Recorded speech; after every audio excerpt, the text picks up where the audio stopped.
Adjoint of a matrix A. The n by n matrix adjoint A, which is a transpose of the matrix of cofactors of A, is called the classical adjoint of A.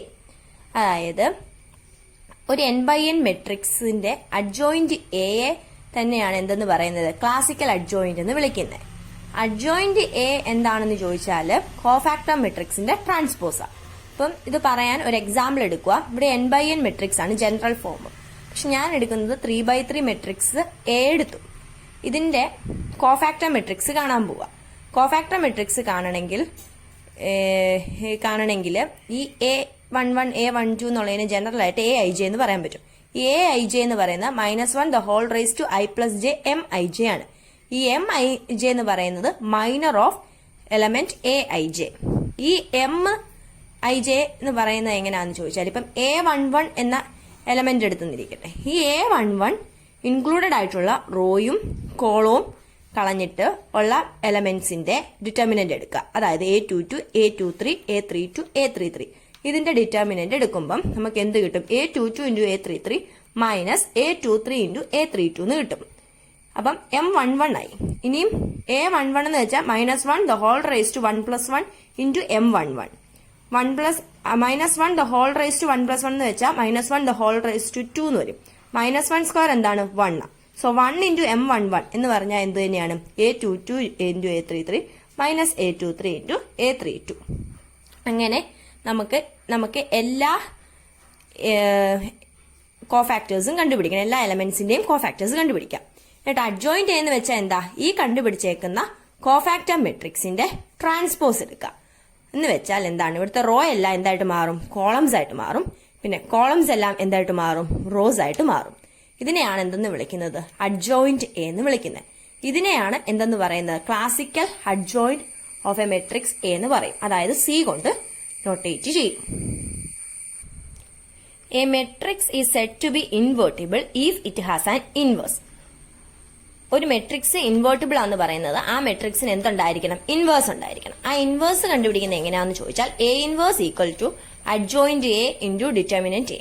അപ്പോൾ determinant A എന്തായിരിക്കണം? Not equal to 0 ആയിരിക്കണം. Equal to 0 ആണെങ്കിൽ ഇത് define ചെയ്യാൻ സാധിക്കത്തില്ല, infinity ആയി പോണതുകൊണ്ട്. In theorem 4, determine criterion for invertibility.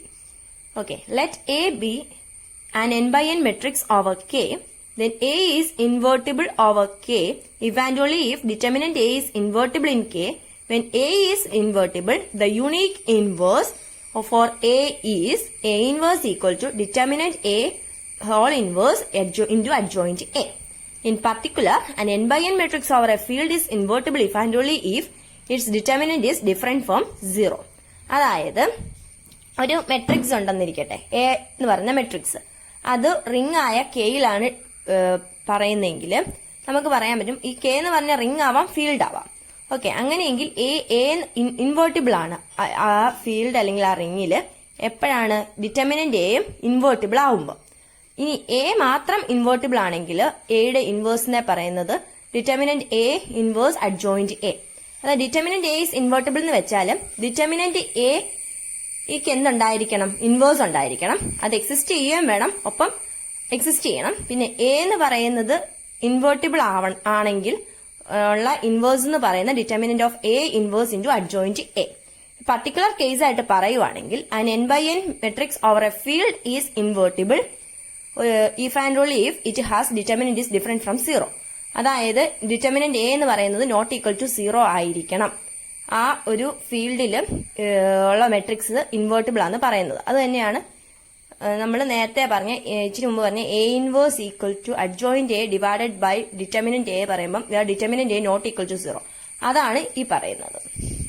ഇനിയും പ്രൂഫാണ്. നമുക്കറിയാം അഡ്ജോയിന്റ് എ ഐ ജെ എന്ന് പറയുന്നത് കോഫാക്ടർ മെട്രിക്സ് ആണ്. Cofactor not classical matrix, classical adjoint ആണ് CJI, which is equal to -1 the whole raised to I plus j determinant of A where j given I. ഇതിനെ വിളിക്കുന്നതാണ് minor എന്ന്. Okay, then adjoint A into A equal to determinant of A I എന്നെടുത്തു. ഇതിനെ first equation എന്നും ഈ ഇപ്പൊ പറഞ്ഞ equation second equation എന്നും വിളിച്ചു. നമുക്ക് കാണിക്കേണ്ടത് A into adjoint A equal to determinant of A into I എന്ന് വേണം കാണിക്കാൻ. A transpose I given J എന്ന് പറയുന്നത് എ ഓഫ് ജെ ഗിവൺ ഐയുടെ ട്രാൻസ്പോസ് ആണ്. ഇനി -1 I plus J determinant A transpose I given J equal to -1 J plus I determinant of A given J A of J given I എന്ന് പറയാൻ പറ്റും. ഈ പറയുന്ന ഇതാണ് എന്ത് അഡ്ജോയിന്റ് ഓഫ് എ ട്രാൻസ്പോസ്. ഇതാണ് adjoint of A the whole transpose ആണ്. ഇതിന് തേർഡ് ഇക്വേഷൻ എന്ന് കൊടുത്തു. ഇനി ഈ സെക്കൻഡ് ഇക്വേഷനകത്ത് എക്ക് പകരം എ ട്രാൻസ്പോസ് കൊടുക്കാം. അപ്പം നമുക്ക് കിട്ടും adjoint of A transpose into A transpose equal to determinant of A transpose into I എന്ന് കിട്ടും. എന്നിട്ട് നമ്മൾ ഇതിന്റെ എല്ലാവരുടെയും ട്രാൻസ്പോസ് എടുക്കുക. അതായത് adjoint of A transpose the whole transpose ഇവിടെ കിട്ടി. പിന്നെ എ ട്രാൻസ്പോസ് എന്ന് പറയുന്നത് എ ആണ്. അതായത് നമുക്കറിയാം ഇതൊരു ഫോർമുല പോലെ ഇത് okay. Adjoint of A transpose into A transpose equal to determinant of A transpose into I equal to determinant of A into I എന്ന് പറയും. കാരണം എ ട്രാൻസ്പോസിന്റെ ഡിറ്റർമിനന്റ് എടുക്കുന്നതും ഡിറ്റർമിനന്റ് എയുടെ എടുക്കുന്നതും എപ്പോഴും സെയിം ആണ്. ഒരു എക്സാമ്പിൾ പറയുകയാണെങ്കിൽ 2, 3, 1, 4 ഇതാണ് നമ്മുടെ എ ഇരിക്കട്ടെ, എയുടെ ഡിറ്റർമിനന്റ്. ഈ ഡിറ്റർമിനന്റ് എന്ന് വെച്ചാൽ 8 - 3 ഈക്വൽ ടു 5. ഓക്കെ. ഇനി എയുടെ ട്രാൻസ്പോസ് എന്ന് വെച്ചാൽ എന്ത് വരും? 2, 3, 1, 4 എന്ന് വരും. എ ട്രാൻസ്പോസിന്റെ ഡിറ്റർമിനന്റ് എന്ന് വെച്ചാൽ 8 - 3 ഈക്വൽ ടു എത്ര തന്നെ? 5 തന്നെ. കണ്ടില്ലേ? ഡിറ്റർമിനന്റ് ഓഫ് എയും സെയിം ആണ്, ഡിറ്റർമിനന്റ് ഓഫ് എ ട്രാൻസ്പോസും എന്താണ്? സെയിം ആണ്. അത് വെച്ചിട്ടാണ് ഇവിടെ പറയുന്നത് determinant of A transpose into I equal to determinant of A into I. അപ്പൊ നമുക്ക് ഇതിന് പകരം എന്ത് കൊടുക്കാം? ഇത് കൊടുക്കാൻ പറ്റും. ആണ് ഇവിടെ ചെയ്തിരിക്കുന്നത്.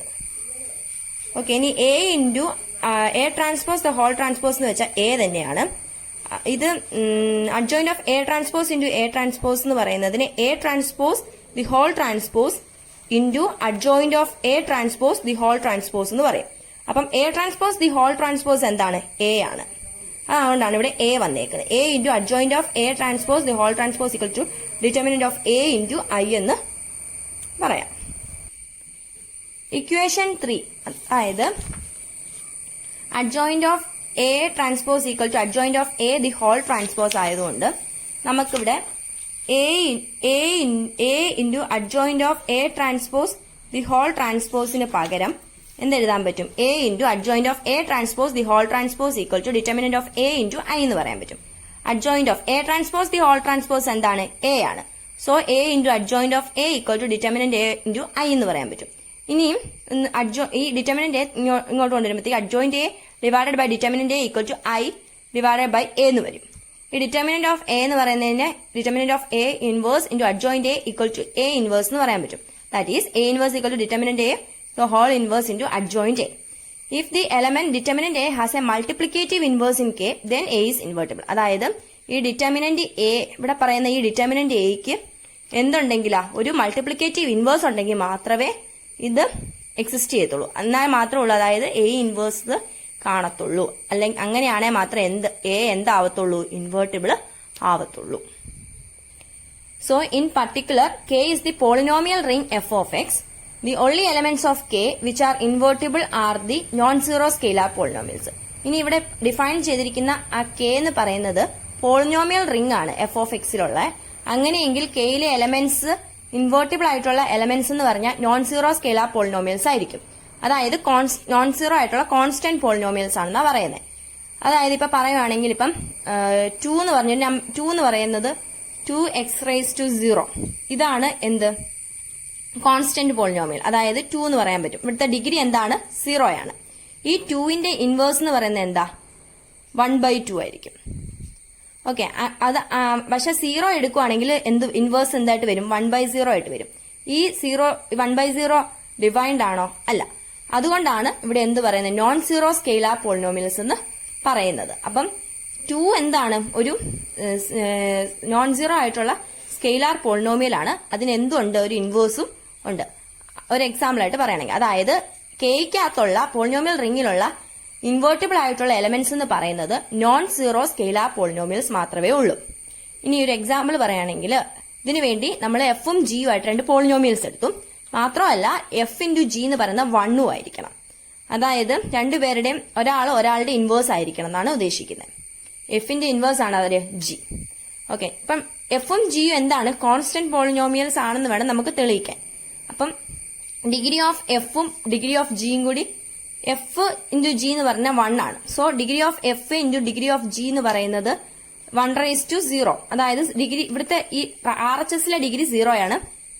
LHSലെ degree of F plus degree of G equal to 0 എന്ന് കിട്ടും. ഇത് എപ്പം മാത്രമേ 0 ആവത്തുള്ളൂ? ഡിഗ്രി ഓഫ് എഫും ഡിഗ്രി ഓഫ് ജിയും എന്തായിരിക്കണം? 0 ആയിരിക്കണം. അതായത് എഫും ജി എന്താണെന്നാ? സ്കെയിലാർ പോളിനോമിയൽസ് ആണെന്നാണ് പറയുന്നത്. അതായത് എഫിന് ഇപ്പൊ 2 എന്ന് എടുത്താൽ ജി എന്താണ്? 1/2 ആയിരിക്കണം. അപ്പൊ 2ന്റെ ഡിഗ്രി എത്രയാ? 0. 1/2ന്റെ ഡിഗ്രി എത്രയാ? 0. പിന്നെ എഫ് ജി എത്രയാ? 2 ഇൻറ്റു 1/2 ഈക്വൽ ടു 1 കിട്ടിയില്ലേ? ഇതൊരു എക്സാമ്പിൾ ആയിട്ട് വേണേൽ പറയാം. Okay, so an n by n matrix over the polynomial ring f of x is the invertible over f of x if and only if its determinant is a non-zero scalar polynomial.